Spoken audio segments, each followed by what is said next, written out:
Muy buenas tardes. Vamos a dar inicio con la continuación de la clase relacionada con el proceso ejecutivo.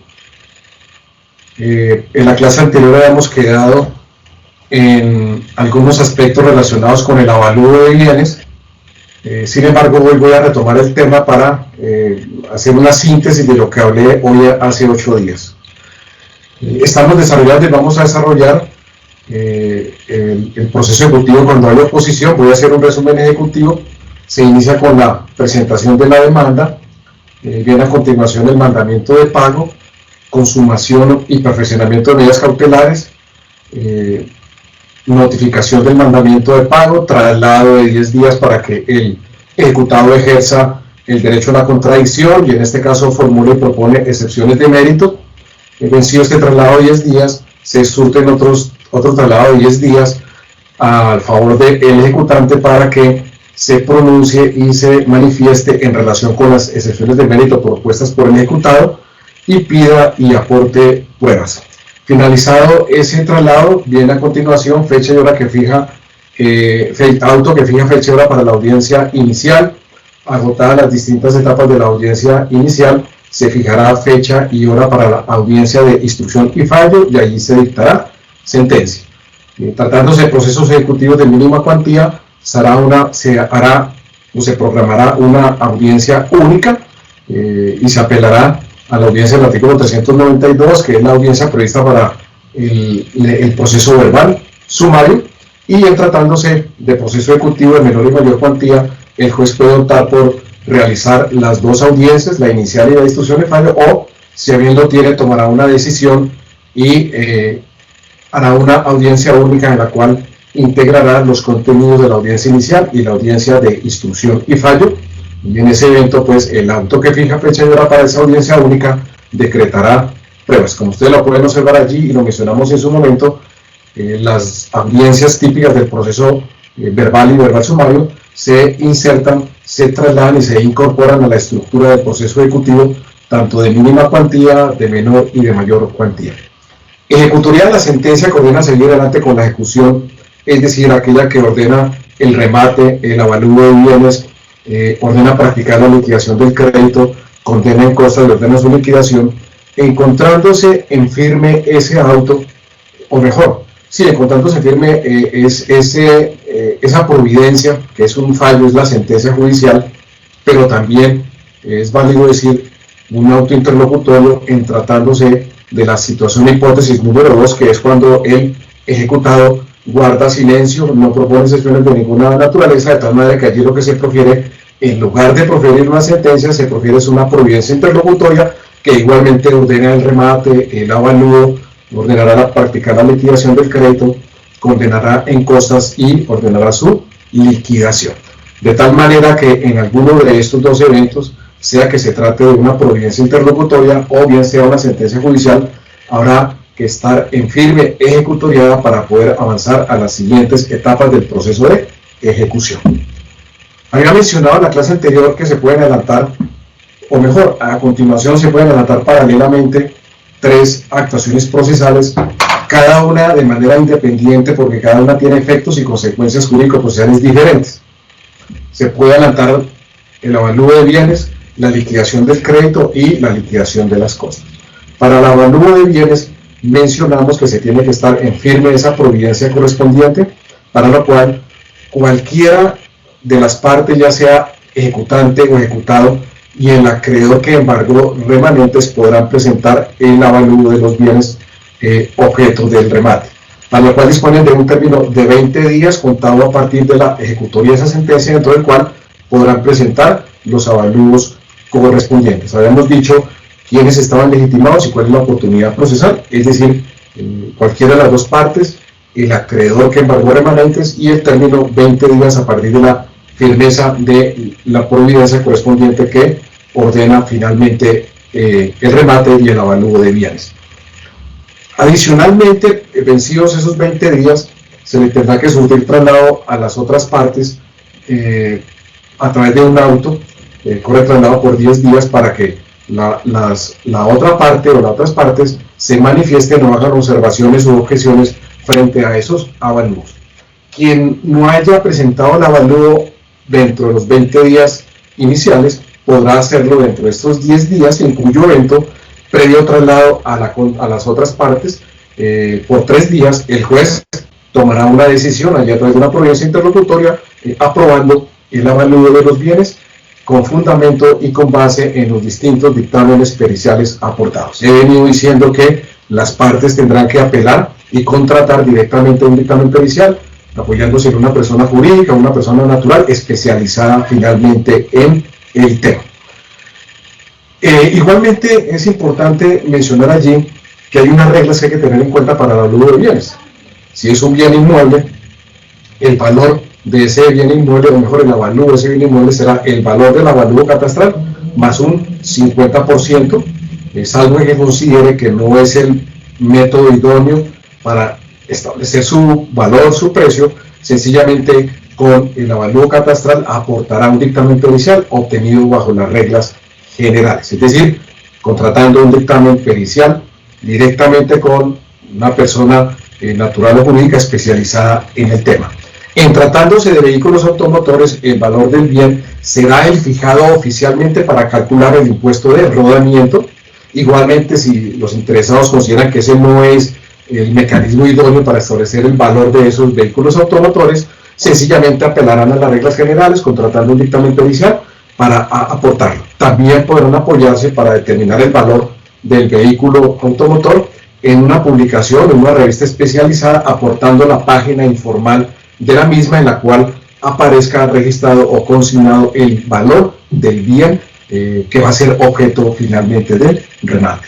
Si las partes no presentan oportunamente los avalúos, el juez lo ordenará de manera oficiosa, fijará o designará un perito para tales efectos, para que avalúe los bienes, en cuyo evento el avalúo, o mejor, el dictamen pericial aportado y ordenado de manera oficiosa por el juez no es susceptible de ninguna objeción, de ningún reparo, teniendo en cuenta que las partes tuvieron su oportunidad de hacerlo, no lo hicieron y el juez lo ordena de oficio.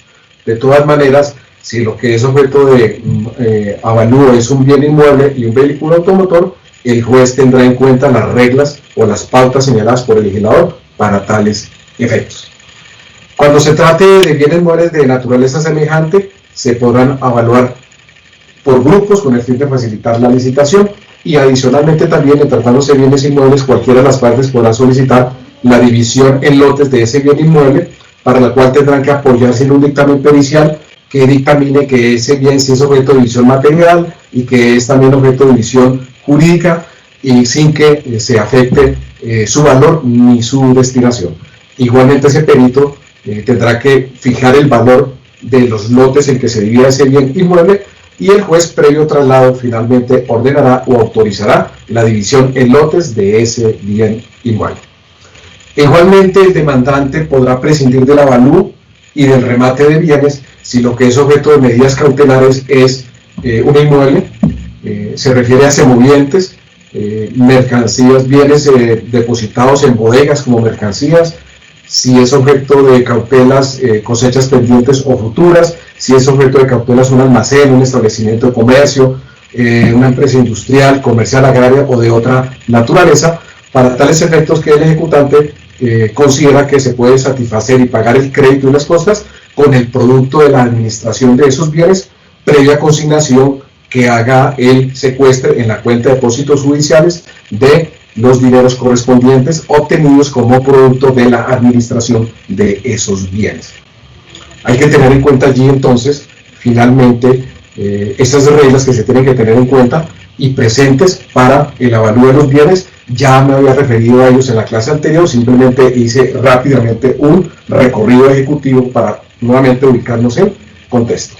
Igualmente, dentro del término del traslado de los avalúos que se hace por auto, dentro de ese término de ejecutoria, el ejecutado podrá solicitar o demandar o formular que le concedan el beneficio de competencia, el cual se tramitará por incidente, en el cual deberá probar que los bienes embargados, secuestrados y evaluados son su único patrimonio, y si le fuera reconocido ese beneficio de competencia en el mismo auto, se determinará los bienes que deben dejársele para su modesta subsistencia y ordenarán el desembargo de los demás bienes que ya habían sido cautelados. Beneficio de competencia es un derecho que tienen ciertos deudores para no obligarlos a pagar, sino lo que buenamente puedan según sus condiciones y sus calidades, con la obligación de que si mejora su fortuna, cumpla y pague ese crédito o esa obligación. Y dije ciertos deudores porque no son todos. Los créditos que se hacen entre hermanos, entre compañeros permanentes, entre cónyuges, entre padres e hijos, entre adoptantes y adoptivos, con socios, etcétera, etcétera, es ciertos deudores, no son todos los deudores, que creo yo, eso lo vieron en su materia finalmente de obligaciones. Paralelamente se puede estar adelantando la liquidación del crédito, y para la liquidación del crédito tendrá que tenerse en cuenta lo siguiente. En primer lugar, tiene que estar ejecutoriada la providencia que ordena el remate y el avalú, o la sentencia que ordena el remate y el avalú. De tal manera que, estando firme, cualquiera de las partes podrá presentar la liquidación del crédito. La liquidación del crédito deberá comprender el capital y los intereses causados hasta la fecha de presentación de esa liquidación del crédito, y si es del caso, tendrá que presentarse la liquidación del crédito con la conversión a moneda nacional si la obligación se pactó en moneda extranjera, y aportar los documentos que soporten esa liquidación si fuere necesario.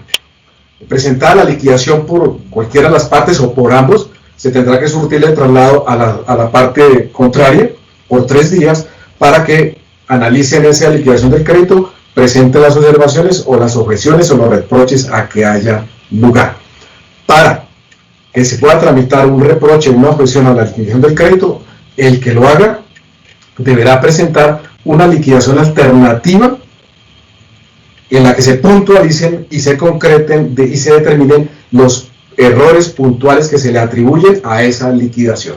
Vencido ese traslado, el juez aprobará o modificará la liquidación del crédito por auto que será apelable en el evento de que resuelva una objeción a la liquidación del crédito o de manera oficiosa modifique la liquidación del crédito.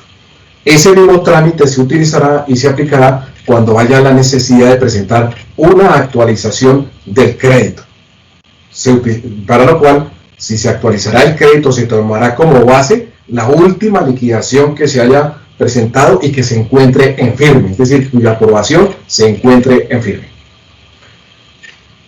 Paralelamente se puede estar adelantando la liquidación de las costas, cada una por su cauce normal, por su trámite, no es revolver todo eso. Cada cual tiene un trámite específico porque cada acto procesal tiene efectos y consecuencias jurídicas diferentes. Por eso se han diseñado esas liquidaciones en artículos diferentes. Eso no es que yo voy en un escrito a liquidar el crédito y le pongo ítem 1 y después ítem 2 liquido las costas. No, eso no es así. Cada uno tiene su propio trámite de manera independiente y de manera autónoma. ¿Quién se encarga de la liquidación de las costas? Y no voy a preguntar por la metodología que estoy llevando últimamente. Eso lo vieron ustedes el año pasado. La liquidación de las costas la hace el secretario y las aprueba, las modifica el juez. ¿Y qué contiene las costas? Las costas, las expensas judiciales que son autorizadas o están autorizadas por la ley, o gastos autorizados por la ley para el trámite del proceso. Y se entiende que quien pierda el proceso, a su cargo corresponderán las costas, porque se entiende que no tenía la razón, y como no tenía la razón, no tiene por qué el que sí la tuvo cubrir con los gastos del proceso. El que pierda una instancia, el que pierda un recurso de apelación, el que pierda el recurso de casación, el recurso de revisión, el que pierda un incidente, el que pierda el trámite de las excepciones previas, el que pierda una nulidad, el que pierda la queja, el recurso de súplica, será condenado en costas. Adicionalmente, la condena en costas se deberá contener también las agencias en derecho, de tal forma que las costas incluyen 2 grandes componentes, que son las expensas judiciales o los gastos que están autorizados por el legislador en el trámite del proceso, más las agencias en derecho, para lo cual el Consejo Superior de la Judicatura ya ha definido unos parámetros dependiendo de la instancia, del tipo de proceso, etcétera, etcétera, etcétera. Entonces, el que debe hacer la liquidación, dije que es el secretario, y ese secretario del juzgado que adelantó el proceso en única o en primera instancia de manera concentrada, porque el proceso puede ir hasta casación. Y en cada instancia que se lleve condenarán en costas, de tal manera que en cuanto regrese totalmente en firme esa decisión, de manera concentrada, el secretario del juzgado que adelantó el proceso en primera instancia hará la liquidación de las costas y las aprobará o las modificará o las reformará el juez. El único mecanismo procesal que existe para reprochar o hacer reparos a esa liquidación de las costas es interponiendo recurso de reposición y en subsidio el de apelación contra el auto que aprueba la liquidación de las costas, es decir, contra el auto a través del cual el juez aprobó la liquidación de las costas. Pues bien, estando en firme la liquidación del crédito, estando en firme el auto que aprueba también la liquidación de las costas, si lo que fue objeto de medidas cautelares fue dinero, pues por obvias razones no hay remate, porque pues dinero es dinero, y finalmente lo que se pretende para cumplir o satisfacer una obligación es pagar, y pagar cómo se cumple con la obligación, pagando el dinero, el valor del crédito correspondiente. Para eso se liquida. De tal manera que estando ejecutoria la providencia que liquida el crédito y la providencia que liquida las costas, y si lo que es objeto de cautelas es dinero, pues el juez ordenará entregarle esos dineros hasta la concurrencia del valor del crédito y las costas para satisfacer totalmente la obligación. Obligación que comprende el capital más los intereses más las costas del proceso. Si lo que es objeto de medidas cautelares son retenciones en salarios, rentas o pensiones periódicas, se ordenará entregarle los dineros retenidos al acreedor y que se le sigan entregando en lo sucesivo los dineros que se retengan hasta cubrir el total de la obligación y las costas del proceso. De tal manera que allí este es un mecanismo de alguna forma de finalmente dar cumplimiento con la satisfacción de la obligación, que finalmente este es el objeto jurídico de los procesos de ejecución. Satisfacer una obligación, cumplir con una obligación. Es importante igualmente tener presente lo siguiente.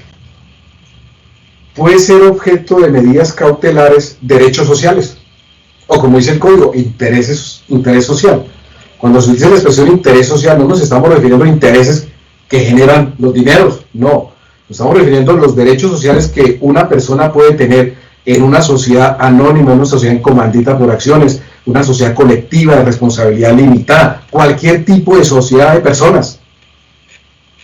Para lo cual, antes de que el juez fije fecha y hora para el remate, le comunicará al representante de la sociedad el valor de los derechos sociales que van a ser objeto de remate, para que dentro de los 10 días siguientes a la comunicación manifiesten o expresen si los consocios están interesados en adquirir esos derechos sociales y por el valor que se les ha anunciado. Si dentro de esos 10 días nadie contesta, sencillamente el juez fijará fecha y hora para el remate bajo las reglas generales. Si se va a remate, el rematante ocupará la posición que tenía el ejecutado en la sociedad, para lo cual, como a nadie le es de recibo recibir en su casa extraños, y lo digo en esos términos, pues precisamente eso sucede con la sociedad. Una vez se registre el remate, dentro del mes siguiente la sociedad podrá decretar su disolución y liquidación si no está interesada en continuar, que continúe en la sociedad el rematante. Y eso tiene su razón de ser y tiene su sentido y su lógica común, porque nadie, uno no deja entrar a su predio gente extraña. Y así sucede en una sociedad, porque finalmente el rematante del interés, que es del derecho social que se remató, pues entrará a ocupar el sitio y la posición que tenía el ejecutado en la sociedad.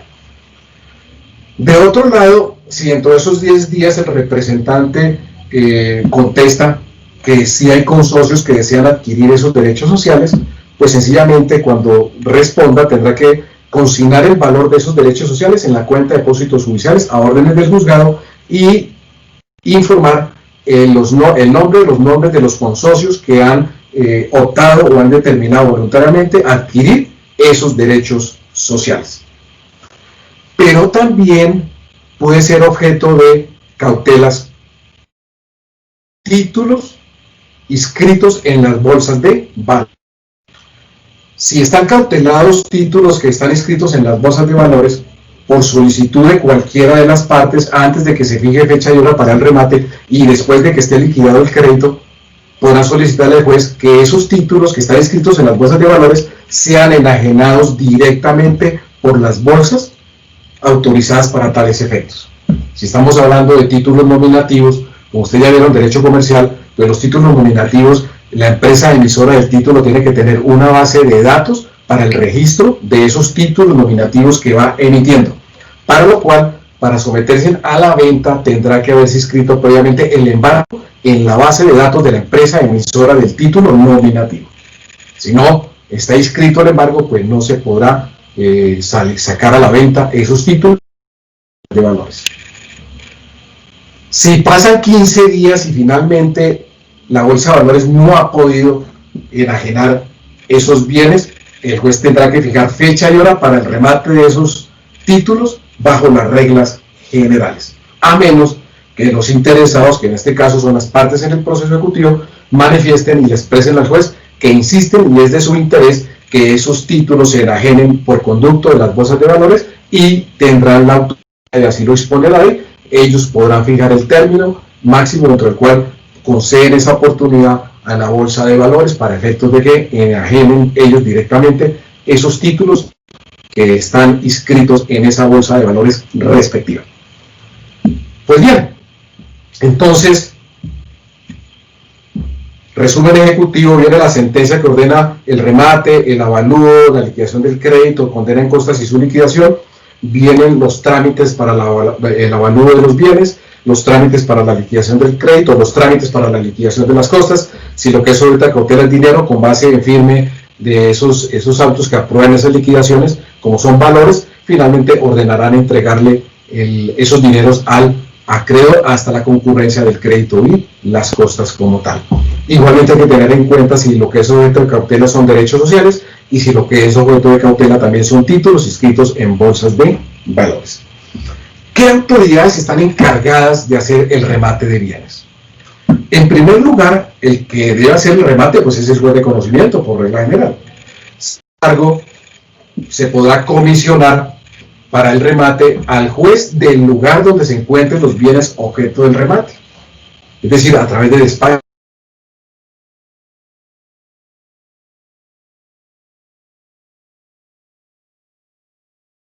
Pone la ley para tales efectos. Dado el remate es un trámite que tiene muchas ritualidades y solemnidades, so pena de que si no se cumplen puede estar afectado la validez.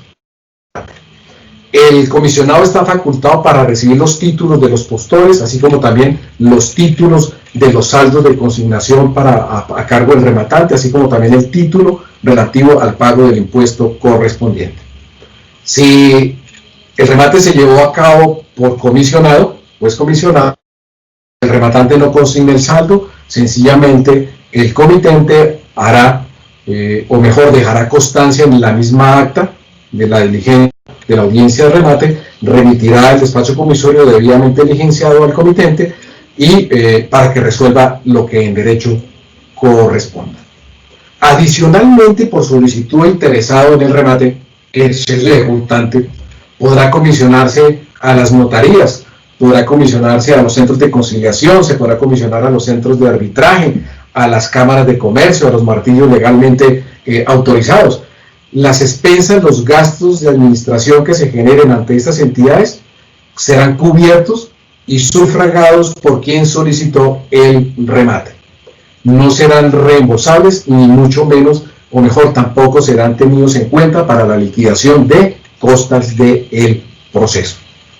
Y existe, digámoslo allí, una gran posibilidad allí para que el que a bien lo tenga finalmente pueda apelar al juez de conocimiento para que finalmente le permitan que ese remate se lleve a cabo a través, o mejor, a través de cualquiera de estas entidades que acabo de mencionar.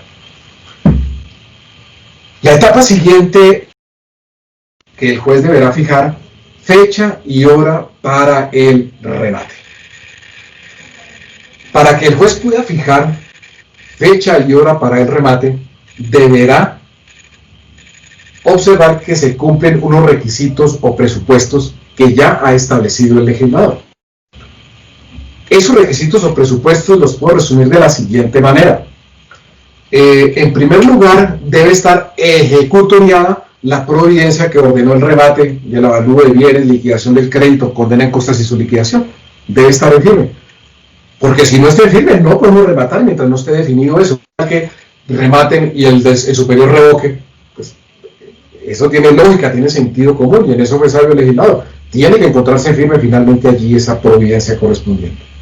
De otro lado, deberá tenerse en cuenta que para fijar fecha y hora para el remate, deberán haber bienes embargados, secuestrados, avaluados y haberse ya elaborado la liquidación del crédito, aun cuando esta última no es exigencia que se encuentre en firme. Claro, yo no puedo fijar fecha y hora para rematar bienes que no han embargado, bienes que no se han secuestrado, y como no hay embargo ni secuestro de bienes, tampoco hay bienes avaluados. ¿Qué voy a rematar? Pues se requiere que se cumpla con ese presupuesto, y el ejecutante tendrá que observar allí. Igualmente, cuando haya liquidación del crédito, y aún se me olvidó mencionarlo, la liquidación del crédito, hablé que la providencia con la cual se aprueba, se modifica la liquidación del crédito es apelable si se modifica o si resuelve una objeción. Esa apelación se considera en el efecto diferido que no impedirá el remate ni la entrega de bienes al ejecutante. De tal manera que, como lo menciono allí en este momento, cierro allí paréntesis y retomo, otro de los requisitos es que los bienes estén embargados, secuestrados y avaluados, y que se haya presentado la liquidación del crédito aun cuando no esté todavía en firme, porque como lo acabé de mencionar y lo leyeron ustedes y lo estudiaron y lo analizaron y lo examinaron, para lo cual han tenido tiempo suficiente, ese se considera el efecto diferido y no impide el remate.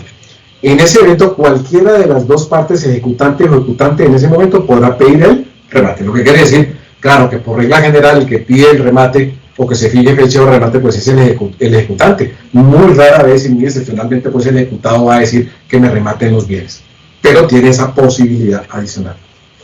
Otro requisito que debe tenerse presente y en cuenta es que deben estar atendidas todas las solicitudes que se hayan radicado ante el juzgado referidas al levantamiento de medidas cautelares. Lo que quiere decir que si no se han atendido esas solicitudes que están pidiendo el levantamiento de medidas cautelares, no se puede fijar fecha y hora para el remate. Tienen que estar atendidas esas solicitudes. ¿Y cómo las atiende el juez? Pues decidiendo.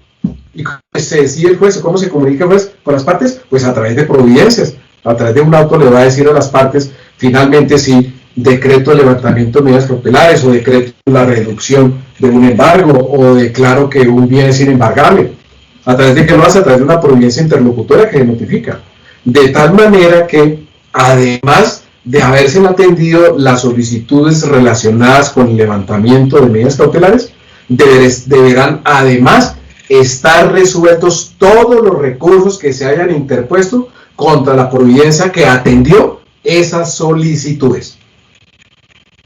Esos son dos asuntos diferentes. Uno es el que atiende las solicitudes y a través de qué mecanismo se atienden, a través de una providencia interlocutora, y otra es que estén resueltos los recursos que se hayan interpuesto contra ese auto interlocutorio que atendió y resolvió esas solicitudes relacionadas con medidas cautelares.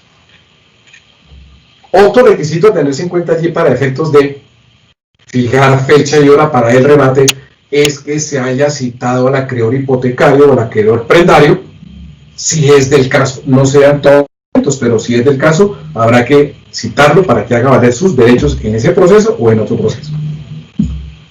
De tal manera que si no se cumplen con esa serie de requisitos y presupuestos que yo acabo de mencionar, si no se cumplen,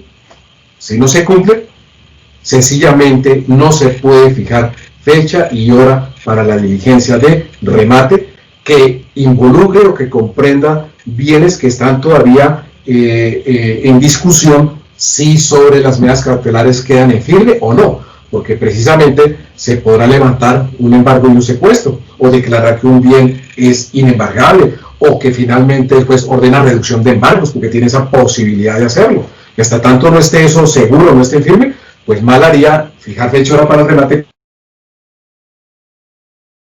van a ser objeto de el remate en su pública subasta. El auto que fija fecha y hora para el remate, el juez hará el control de legalidad para efectos de, si advierte irregularidades, aplicar medidas de saneamiento. Ese auto que fija fecha y hora para el remate, además fija el remate que es el 70%. Piensen hipotéticamente un bien que va a remate, se avalúa en 100 millones de pesos. ¿Cuál es la base del remate? 70 millones. De allí empieza la puja, empiezan los interesados a hacer las ofertas correspondientes.